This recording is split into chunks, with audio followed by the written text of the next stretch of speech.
Imagine waking up to find uniformed men pounding on your door, demanding you step outside, claiming you've broken community laws. At first, you think they're police, but something feels off. Their badges don't look right, their threats don't sound legal, and their authority seems manufactured. Then, the truth hits. These weren't officers at all. They were pawns sent by the HOA, desperate to intimidate you into submission. But what they didn't know is that you're not just any homeowner. You're the actual chief of police. How far can an HOA really go to enforce its power? For years, Officer Daniel Harper thought he had finally found peace. After 2 decades of service in law enforcement, countless late-night calls, and the emotional toll of facing society's darkest moments, he longed for one thing: stability. He and his wife, Melissa, chose a quiet, gated community on the outskirts of town. It wasn't flashy, but it promised safety, order, and a chance to finally breathe. The streets were lined with manicured lawns. Neighbors waved as they passed by, and the monthly HOA fees were a small price to pay for what seemed like harmony. To Daniel, this neighborhood wasn't just a house with 4 walls. It was supposed to be a sanctuary, the place where his young daughter could ride her bike without worry, where family barbecues could stretch late into the summer evenings, and where he could let his guard down. For once, he wanted to be more than the cop. He wanted to just be a dad, a husband, a neighbor. But beneath the surface of perfect lawns and freshly painted fences, there was something else simmering in this community. The HOA board prided itself on being strict. Too strict. Rules weren't just enforced, they were wielded like weapons. Grass that grew half an inch too long earned a warning letter. A car parked slightly outside a driveway line brought an immediate fine. Even the color of curtains visible from the street had to be approved. It wasn't about harmony anymore. It was about control. At first, Daniel shrugged it off. He was used to regulations. After all, his entire career had been built on enforcing rules. But he quickly noticed that these HOA rules weren't about safety or fairness. They were about appearances and about power. The board seemed to thrive on making examples out of people. And for reasons he couldn't quite put his finger on, Daniel's family became a target. It started small.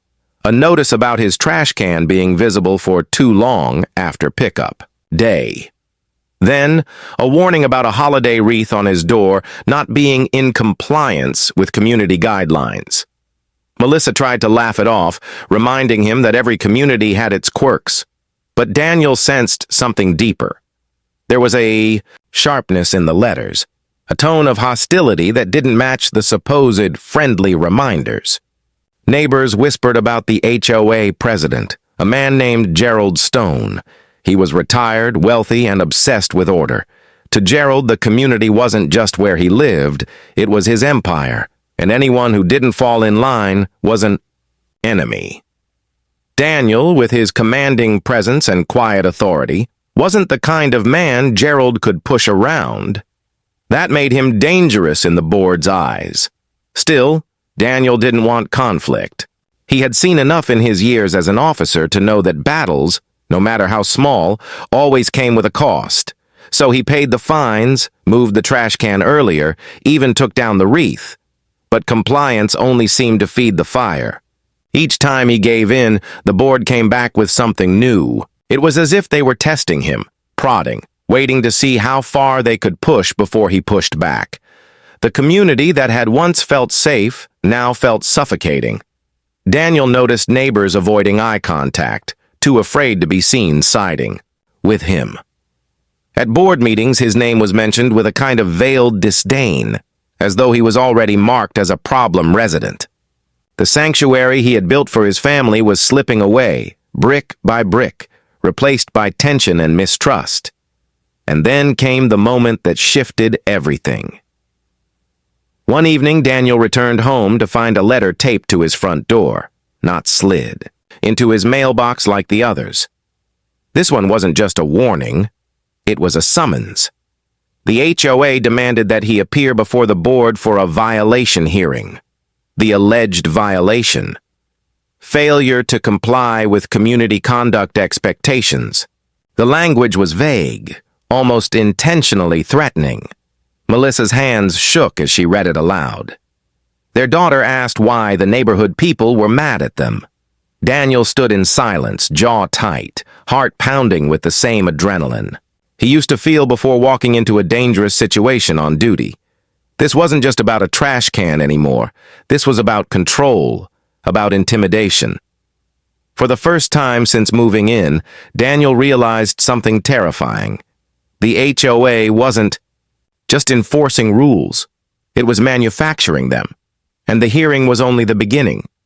Daniel Harper had spent his career diffusing dangerous situations. Yet nothing had prepared him for the slow, suffocating pressure of an HOA determined to break him. The hearing notice had been the first sign that things were escalating. But what followed turned his home, his sanctuary, into a battlefield. The board summoned him to appear in the clubhouse, a low, beige brick building that sat at the center of the community like a courthouse in miniature. On the night of the hearing, Daniel walked in with Melissa at his side, their hands intertwined. The room was packed, far more than he expected. Rows of folding chairs filled with neighbors, some curious, some cautious, others clearly there to watch the drama unfold. At the front, behind a long wooden table, sat the board. Gerald Stone in the center, flanked by two others who looked less like volunteers and more like enforcers. Gerald adjusted his glasses, cleared his throat, and read from a typed statement. "Mr. Harper," he began, his voice sharp, "you have repeatedly violated the standards of our community. Your visible trash cans, your unauthorized decorations, your late-night gatherings, and your general disregard for order have forced this board to take action. We will not tolerate residents who undermine the harmony of our neighborhood." Daniel felt Melissa's grip tighten.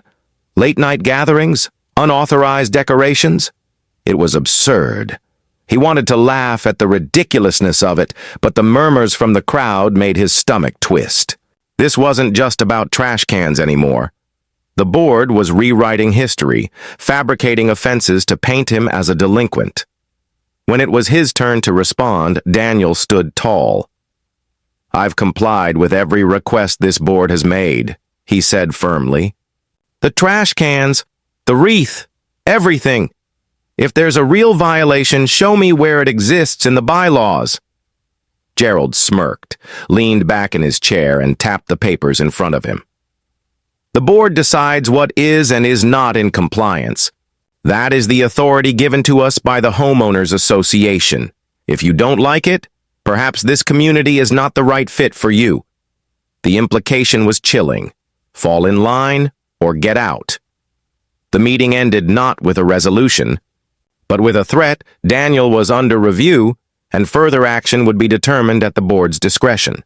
No specifics, no timeline, just a cloud of intimidation hanging over his family. In the weeks that followed, the harassment intensified.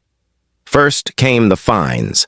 Envelopes stuffed into his mailbox, each demanding payment for vague violations. Landscape non-compliance, improper exterior maintenance, community disturbance. Each carried a penalty of $100, $250, sometimes more. Daniel calculated that in less than a month they had racked up nearly $2,000 in baseless fines. Melissa pleaded with him to fight back legally, but Daniel knew the trap. Challenging them through. Official HOA arbitration could take months, even years, and in the meantime, the fines would continue piling up. The board knew this. They were counting on exhaustion. Then came the letters, not just to Daniel, but to his neighbors. Copies slipped under doors and left on porches, warning the community that one resident was threatening the harmony of the neighborhood. The language was vague but unmistakable. Daniel's family was being painted as the villains. Overnight, neighbors who once waved politely at him began averting their eyes. Parents pulled their children closer when his daughter rode her bike down the street. It was psychological warfare, waged through paper and whispers. One Saturday morning, Daniel woke to find a bright orange notice taped across his garage door. Final warning. Non-compliant property. Further violations may result in legal action or removal from community. The words hit him like a punch. Removal? Was the HOA threatening to evict them? His hands trembled as he ripped the notice down. Melissa, tears streaming, begged him to stay calm, but Daniel felt something shift inside. He was used to enforcing laws written to protect people, not twisted rules designed to humiliate them. He had seen gangs operate with more honesty than this board. The HOA wasn't just flexing authority anymore. They were attempting to crush him. And then, the harassment crossed a dangerous line. It happened one evening after dinner. The family was inside, Melissa reading on the couch, their daughter playing on the floor. A knock rattled the door, loud and commanding. Daniel opened it, to find two men in uniform. Their shirts bore badges, their belts carried radios, and one held a clipboard. "Mr. Harper," the taller one announced, "we're here on official business. Step outside." Something felt off immediately. Their badges didn't match the local department's insignia, and their posture was stiff, rehearsed. Daniel's instincts kicked in. He had seen imposters before, and these men fit the profile. "Which department are you with?" Daniel asked, voice cold. "We're contracted enforcement officers for the association," the shorter man replied. "You've been ordered to comply with removal procedures. You need to come with us now." Melissa gasped. Their daughter clutched her toy and stared wide-eyed at the strangers. Daniel stepped outside, shutting the door behind him. His heart pounded, but his training took over. He scanned their uniforms, their demeanor, their equipment. It was all wrong. These weren't officers. They were hired muscle, dressed up to intimidate. And the HOA had sent them. "You're trespassing," Daniel said firmly, his voice carrying the authority of his badge. The real one. "If you don't leave this property immediately, I will arrest you both for impersonating law enforcement." The taller man faltered. The shorter one muttered something about just following orders. Within seconds, they retreated down the driveway, their fake authority crumbling under the weight of Daniel's real one. Daniel stood in the doorway, adrenaline surging, watching them disappear into the night. Behind him, Melissa whispered, "They're not going to stop, are they?" And she was right. This was only the beginning. The next morning, the HOA doubled down. Another letter appeared, this time accusing Daniel of threatening association representatives and warning that legal counsel has been retained. It was a brazen twist of the truth. They were painting him as the aggressor, the dangerous one. For Daniel, the frustration boiled into resolve. He couldn't stay passive anymore. He began documenting everything, photos of notices, recordings of interactions, copies of every letter. He contacted a lawyer who confirmed what Daniel suspected. The HOA was overstepping, abusing their power in ways that could be legally challenged. But lawsuits took time. What Daniel needed now was leverage, and he had it. Daniel was the chief of police. He hadn't wanted to use that power in his private life, but the board had crossed a line. Impersonating officers wasn't just an HOA stunt. It was a crime, and crimes had consequences. He quietly began an investigation, pulling records, tracing the so-called contracted officers. What he uncovered left him stunned. The men were hired through a private security firm connected directly to Gerald Stone. Payments had been authorized by HOA funds, meaning the board was using residents' dues to bankroll intimidation tactics. The discovery was explosive, but Daniel knew timing was everything. He needed the right moment to expose it, to ensure Gerald and his allies couldn't wriggle free. Meanwhile, the harassment continued. Lawn inspections at odd hours. Anonymous complaints about noise disturbances that never happened. A neighbor spotted taking photos of his family in the backyard. Every day brought a new attempt to wear him down. But instead of breaking, Daniel grew sharper. Each act of harassment was another piece of evidence, another nail in the coffin of the board's credibility. He was building a case, not just in the courts, but in the court of public opinion. And then came the breaking point. It was a sweltering July evening when the HOA called an emergency community meeting. Flyers appeared on every doorstep, warning residents that a serious disruption threatened the neighborhood. Daniel and Melissa attended, knowing full well who the disruption was supposed to be. The clubhouse was packed, tension hanging heavy in the air. Gerald took the stage, his face flushed with arrogance, and declared, "We are dealing with a resident who refuses to follow the rules, who threatens board members, and who endangers the harmony of our community. For the good of us all, we must take action." Whispers rippled through the crowd. Daniel sat silently, watching as Gerald paraded false accusations, twisting every interaction into evidence of defiance. The board painted him as a menace, someone who had to be dealt with before the neighborhood fell apart. Melissa's eyes brimmed with tears. Their daughter sat quietly, too young to fully understand, but sensing the hostility. And just as Gerald prepared to call for a vote on sanctions, Daniel stood. The room fell silent. He reached into his jacket, pulled out a folder thick with evidence, and placed it on the table in front of the board. His voice was steady, cutting through the tension like a blade. "Before you continue," he said, "you might want to explain why this board has been using association funds to hire fake officers to intimidate residents." Gasps filled the room. Neighbors leaned forward, eyes wide, as Daniel revealed the receipts, the contracts, the photographs. Gerald's smug expression faltered. The board members shifted uneasily. The crowd erupted in whispers, the tide of suspicion turning. The battle lines had been drawn. The HOA wanted a public reckoning, and Daniel had just given them one. But this was not the end. This was the moment before the storm.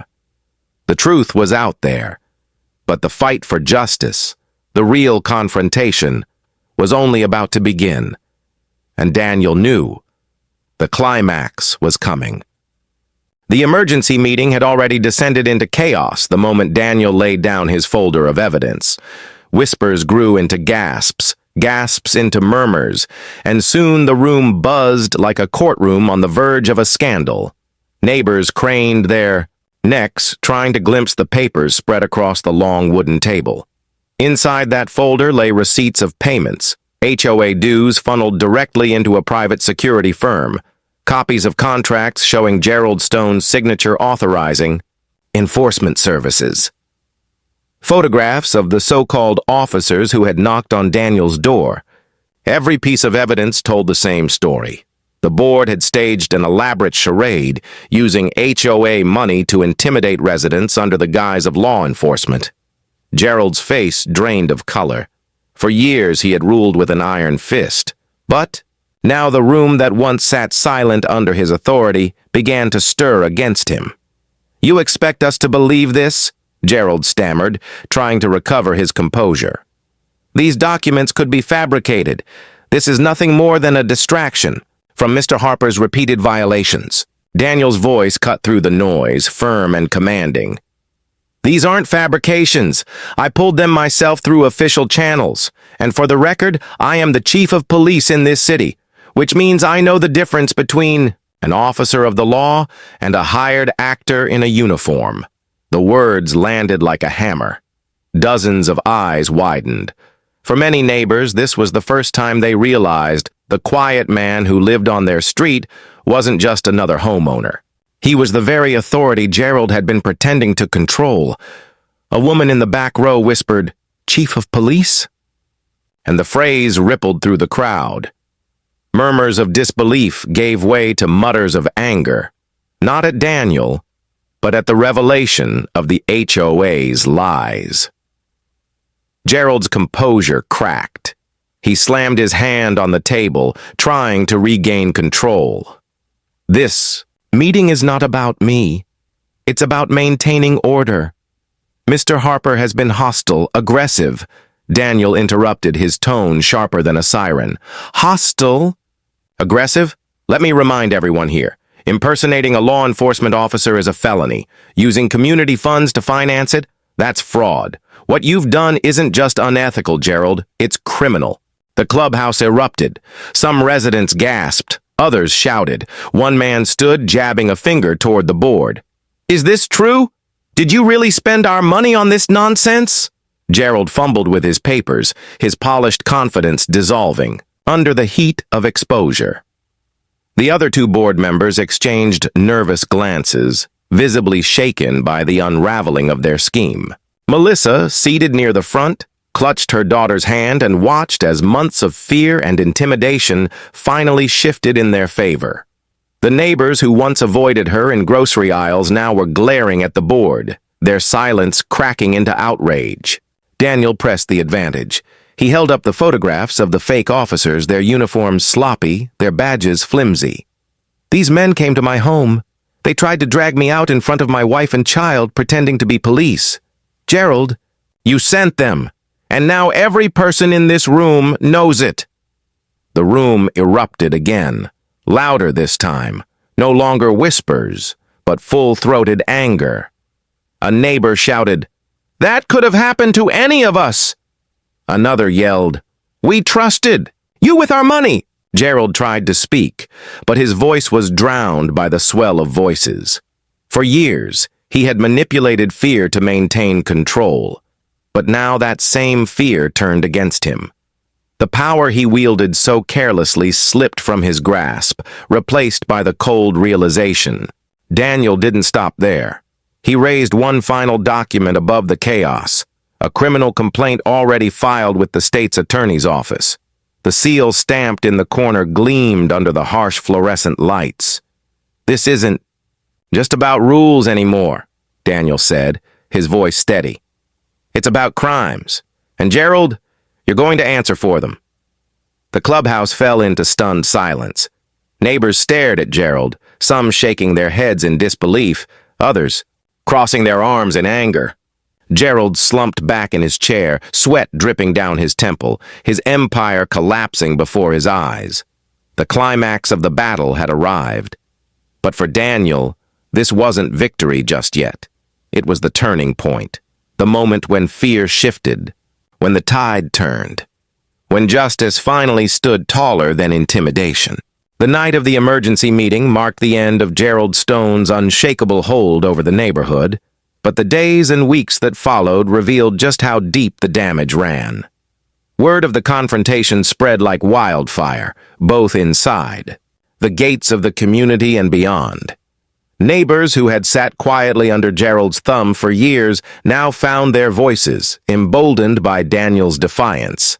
What had once been whispered complaints in backyards became loud conversations at kitchen tables, in driveways, and over fences. Within 48 hours, a petition for Gerald's immediate removal circulated through the community. Dozens of signatures appeared almost overnight, each one carrying the weight of pent-up frustration. Residents who had feared retaliation no longer hid. They wanted change, and they wanted it fast. The board scrambled to contain the fallout. Gerald attempted to dismiss Daniel's evidence as misinterpretation, but his fellow board members had already distanced themselves, terrified of being dragged into the scandal. Under mounting pressure, they called for a special election to determine whether Gerald should remain president. The vote was swift. On a humid Thursday evening, residents lined up at the clubhouse, filing into the same room where Gerald had once ruled with an iron fist. This time, the air carried a different energy, not fear, but anticipation. Ballots were counted under the watchful eyes of volunteers, and when the final tally was announced, Gerald Stone was removed from his position by a landslide majority. His empire had collapsed in less than a week, but the consequences didn't end there. Daniel's criminal complaint moved forward, and state investigators opened an inquiry into the impersonation scheme. Gerald was summoned to answer questions, his signature on the contracts impossible to deny. The private security firm that had supplied the fake officers faced its own scrutiny, accused of knowingly misrepresenting personnel as law enforcement. The case made local headlines, sparking debates about the unchecked power of HOAs and the lengths they would go to preserve control. For the community, the revelations were both shocking and liberating. Residents who had quietly suffered under endless fines and petty punishments discovered they weren't alone.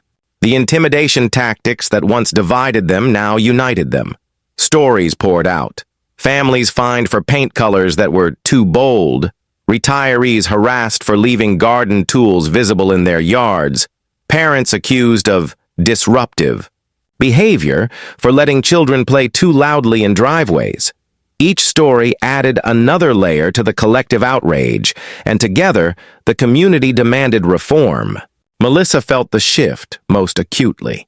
For months, she had lived under a constant cloud of stress, wondering each day what new notice or fine might arrive. She had seen her husband bear the weight of it all, struggling to balance his role as protector of the city with his role as protector of their home. But now, the weight was lifting. Neighbors who once avoided her in grocery aisles now stopped to thank her family for standing up. Parents waved to their daughter again as she pedaled her bike through the streets. The isolation that had defined their lives in the community was replaced by solidarity. For Daniel, the victory was bittersweet. He had never wanted to wage war against his neighbors. He had moved into the community to find peace, not conflict. But as he watched residents come together to rebuild, he realized that sometimes peace isn't something you inherit. It's something you fight for. The new board, formed after Gerald's removal, was built on transparency. Residents voted for members they trusted, people who promised to dismantle the culture of fear and replace it with accountability. The bylaws were reviewed line by line, with Daniel's lawyer assisting to ensure no clause could be twisted for abuse again. Harsh fines were reduced, vague conduct expectations were rewritten, and residents were given the right to appeal violations before neutral mediators instead of a hostile board. It was the beginning of a new chapter, though scars from the old one remained. Some neighbors still carried resentment for having been silent too long, ashamed they hadn't spoken up sooner. Others struggled to reconcile the image of their once respected president with the man exposed as a manipulator. But healing, Daniel knew, takes time. The long-term impact of the conflict stretched far beyond the Harper family's home. News outlets picked up the story, and Daniel was invited to speak about the dangers of unchecked HOA authority.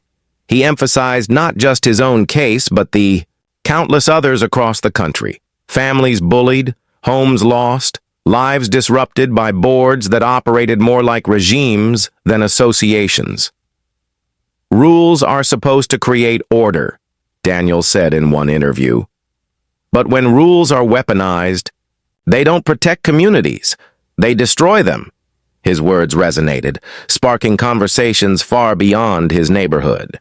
State lawmakers even began exploring legislation to rein in HOA powers, citing cases like his as proof that reforms were overdue. Daniel hadn't set out to become a voice in a larger movement, but his battle had revealed a truth that many had long ignored. For the Harper family, life slowly returned to something resembling normal. Melissa decorated their porch again, this time without fear of a citation. Their daughter played outside freely, her laughter no longer shadowed by suspicion. Daniel still carried the badge of chief of police, but in his community he was now recognized for something different, as the man who had stood up when no one else would.